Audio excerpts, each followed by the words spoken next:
I remember I was laying in bed one night, I'm like, wow, flowers, wouldn't it be so great to just be a flower farmer? Because doesn't that sound like perfect zen? After all the craziness of my life, I'm like, I'm gonna be a flower farmer. 165. Wow. Well, Janelle, that's a lot better than the 2 acres you would have got on kind of, maybe 4. Maybe 4 acres on a Kody podcast. We have this vision, like we know what it's going to look like. Some place that people love to come, they can sit with the flowers, a gathering place. Since Kody admitted to his tryst, I can't be the only one who finds his comment about his son wanting to get his pencil wet especially gross now. I mean, really? After hearing about Kody's own lack of premarital chastity, that remark feels even more inappropriate. Sure, abstaining from physical intimacy before marriage is tough, even for those who marry young. Kody married young, so I get that. But he didn't wait. And now, here he is, perched on his high horse, passing judgment on his son in the most vile way imaginable, all while having spent years with multiple partners, all sanctioned by his church. Talk about hypocrisy. It's almost like every accusation Kody makes is actually a confession. Suddenly, we understand why he's such an expert on the dangers of kissing. Apparently, once hormones enter the mouth through a kiss, pencils are bound to get wet. But honestly, I'm skeptical about his so-called tryst. When did Kody even have the chance to go to college? How long was he there? He went on a Mormon mission at 19, came back, married Meri, and dove straight into the church. So unless he somehow snuck in a few community college classes at 18 and lost his virginity to some mysterious lover, I'm pretty sure he's making the whole thing up. We've got so much to dive into today, so let's not waste any time. Let's jump straight into it. Hey everyone, what's up? It's Elena here, and welcome back to my channel Reality Nexus X. What's in a name, really? Since Maddie has gone no contact with Kody, I can't help but wonder if she regrets naming her daughter Evangeline Kody after him. Honestly, after the way he treated all the kids, I'd be changing that little girl's middle name yesterday. Why should he still get the honor of having a granddaughter named after him? Personally, I'd switch it to Christine. That way, she could still keep the EVK nickname without all the toxic Kody energy attached. After all, Christine was more of a father figure to Maddie than Kody ever was. But hey, that's just my level of petty. I double-checked Maddie's birth announcement on her IG for the spelling. It's Kody, so I went ahead and corrected it above. I like to think Maddie using Kody really rubbed Robyn the wrong way, considering her kids won't be having children anytime soon, and the outside kids are snagging all the good names. Not too long ago, Maddie posted about her daughter being called EVK. Maybe they changed it, or maybe they're just trying to pretend the whole Kody thing never existed. Janelle still insists Kody was a great dad until recently, but Maddie clearly adored him for years. He even officiated her wedding. What a choice, right? Kody always saw himself as the hero in the lives of his kids. Maddie, Mykelti, Aspen, Leon especially. I get why Maddie cut him off, but in her mind, I bet she still believes he was the hero. She's just hoping he'll go back to being that version of him.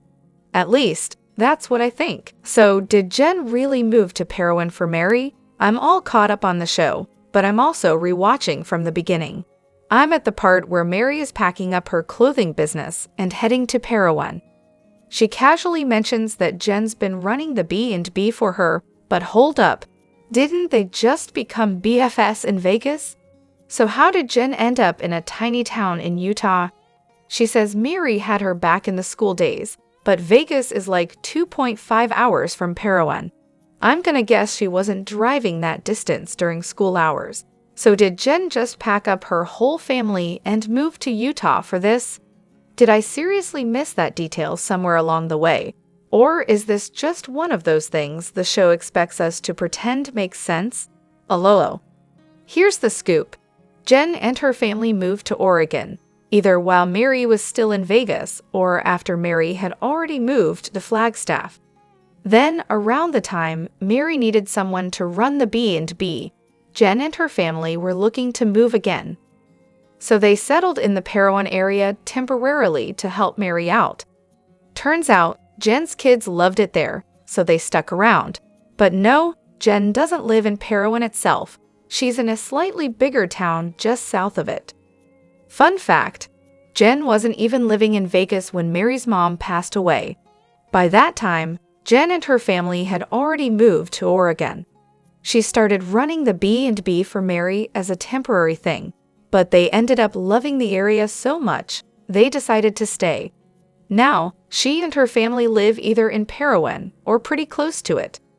Okay, now that it's been pointed out here, I do remember hearing something about Oregon, but apparently I was too busy daydreaming to catch it lol. So when they said Jen was running the B&B, I was like, is that really a paycheck big enough to get her to move her whole family there? I mean, at the time, she wasn't on the show enough for me to think it was that lucrative. But hey, now she's showing up a bit more. So maybe the B&B's been enough to make it worth her while. Though, honestly, I'm still not sure any paycheck could get me to move to Parowan. Christine isn't perfect, and honestly, I'm not sure why people are acting like she's some saint. But as someone else pointed out about why this season feels like it's stuck in a time warp, it's pretty obvious. She made herself the focus of it all. She let her relationships take center stage, dragging herself through every dramatic moment so Janelle could stay in the background and the kids didn't have to deal with the reality of their world falling apart. Credit where it's due, Meri did her part too. For all their flaws, they managed to step up and be parents when it counted. Could I be wrong in future episodes or seasons? Sure, but it explains why this season feels like it's stuck in the past. As for that dinner at Garrison's new house, that's gonna haunt this family forever. Seriously, I had to go back and rewatch that clip just to remind myself of how gut-wrenching it was. I haven't seen it since before Garrison's death, but wow. Kody casually admitting he talks trash about his kids. Gwen's comment about having a father who actually loves you. Garrison barely holding it together, saying that if Robyn and her kids stopped playing the victim, they'd welcome them back with open arms. Yeah, that's the moment that solidified my hatred for Kody. Poor Garrison. Poor OG kids. Just heartbreaking. And mark my words, that scene is the one Kody will use to blame Robyn for the separation from his kids. It's always going to be her fault. All the sacrifices I've made for you will be the next line in his self-pitying monologue, and he'll never own up to his own role in this mess. Because, narcissism 101. Never take responsibility, always find someone else to blame. As for Christine, it's nice to see her happy for once. Her marriage with Kody was a joke in Vegas. She's been essentially a single mom her whole adult life. So is it any wonder she felt overwhelmed and unloved? I'm glad she's found someone who seems to be a better fit for her. But seriously, can we get less of her kissing David on screen? I'm all for her happiness, but we don't need the PDA overload. They seem great together, but let's be real. She deserves a partner and a friend, not just a guy to keep kissing for the cameras. Let's not forget, though, that Christine and the rest of the Browns have been filming their lives, and their kids' lives, for money. They could have quit the show whenever, but the paycheck was too good to walk away from. So don't kid yourself into thinking it's some noble cause.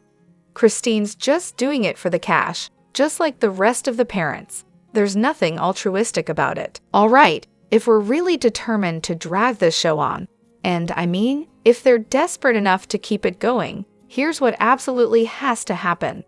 First off, we need a confrontation between Robyn and Kody. That's not up for debate, people, it's necessary. Then, let's throw in a face-off between Kody and Maddie, and another one with Hunter.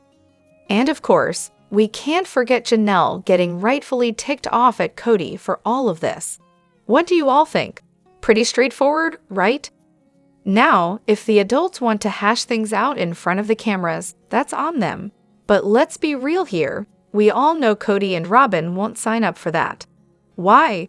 Because it would kill their victimhood and destroy their precious persecution complex. Can't let that happen. As for the adult children trying to confront Kody, nah, let's not open that can of worms. Why bring up even more painful memories? It won't do them any good anyway. Kody's never going to take responsibility for anything he's said or done. Never. So what's the point? If they want to confront him at all, it should happen off-screen, behind closed doors. They've already been through enough trauma, and I'm pretty sure some of them are still dealing with the fallout from losing a brother to mental illness. Add in the mental health struggles from growing up in this circus and their entire lives being broadcasted for the world to judge, and let's not forget how little say they had in it all. Just let them heal, all right? Honestly, the best thing for this show would be for it to just end. The worst thing that could happen already has. Why keep dragging it out? If any confrontations need to happen, let them happen privately. The people who actually want to heal should be allowed to do that without having their every move aired for public consumption. I get it, they made it all our business the moment they sat on that couch together. But let's not forget the kids had zero control over that. And now, as adults, they're trying to protect themselves and their families. If they're not participating, maybe it's time for the show to finally meet its end. Prodding them for one more round of drama? Just plain cruel. Family trips. Oh joy! Why on earth did they always decide to drive over 1,000 miles in an RV with 12 kids?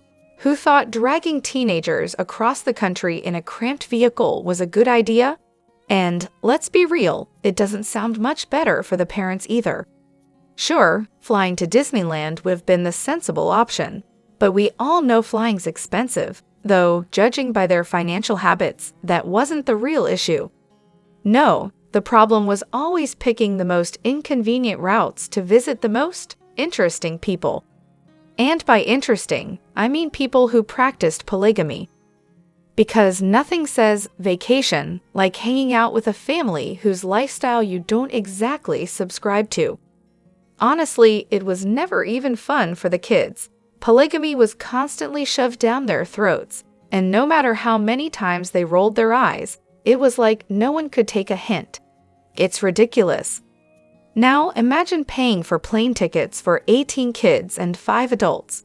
Both ways. That's a small fortune right there. Who needs that kind of stress when you could have just flown and been done with it?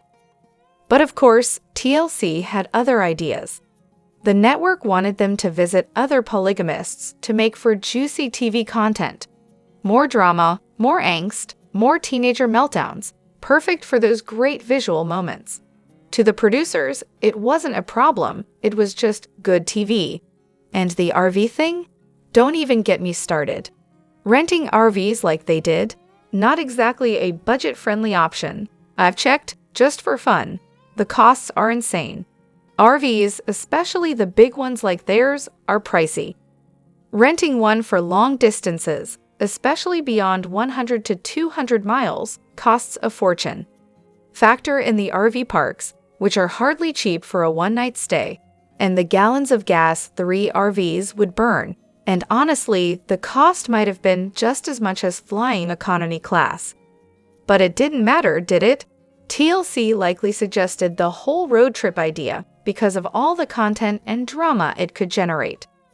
Teenagers stressed out in an RV, constantly dealing with a tight schedule and forced to interact in awkward situations. That's television gold. Let's not kid ourselves. Those weren't family vacations. They were work trips, carefully planned by the network to churn out the kind of content that would keep viewers hooked. And the kids? They were the stars of this show, working around the clock to make it all happen. Even when the cameras weren't rolling, they were put in deliberately uncomfortable situations just to spark the right reactions.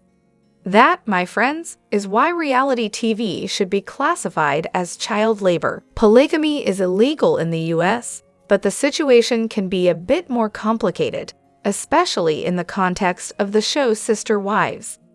The confusion probably stems from the legal nuances surrounding polygamy and how different states handle it. First of all, bigamy, being legally married to more than one person at the same time, is illegal across the entire US. However, polygamy is often discussed separately because of its historical roots in certain religious practices, notably within the Mormon community. Now, as for sister wives and their move to Flagstaff, the confusion is understandable. Kody and his wives can't move back to Utah because polygamy is illegal there, right? But they also know that polygamy is illegal everywhere in the US. So what's the deal with them moving around to different states? Here's the thing. The government doesn't typically go after people for living in polygamous relationships unless they are legally married to more than one person at the same time, which would be considered bigamy. So while polygamy itself is illegal, enforcement can be spotty and varies from state to state. In Utah, for example, there is a much stronger legal and cultural push against polygamy because of its connection to Mormon history. The state has actively prosecuted polygamists, especially those who live openly, as if they are married to multiple spouses, even without formal legal marriages. Historically, when Utah wanted to become a state, the federal government insisted on ending the practice of polygamy. The LDS Church, Church of Jesus Christ of Latter-day Saints, initially embraced polygamy, but when they wanted statehood, the church officially renounced the practice. Some fundamentalist groups splintered off and continue to practice polygamy to this day. But now, even though the LDS Church publicly condemns polygamy, it's still the LDS-run political and social power in Utah that works to persecute and prosecute those who openly practice it. So while polygamy is illegal everywhere, in some states, like Utah, there is far more emphasis on prosecuting those who engage in it. The key issue for Kody and his wives is that Utah's legal system has been particularly aggressive when it comes to polygamists, while in other states, the government tends to stay out of it as long as no one is breaking other laws like bigamy. This may seem confusing, but it's really just a matter of how the state chooses to enforce these laws and the ongoing cultural tension surrounding polygamy in Utah.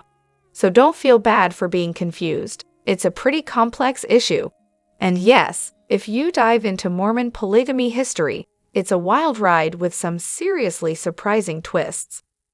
Let me know what you think in the comments. Don't forget to hit that like button and subscribe to my channel. I'll see you in the next video. Take care and much love to you all.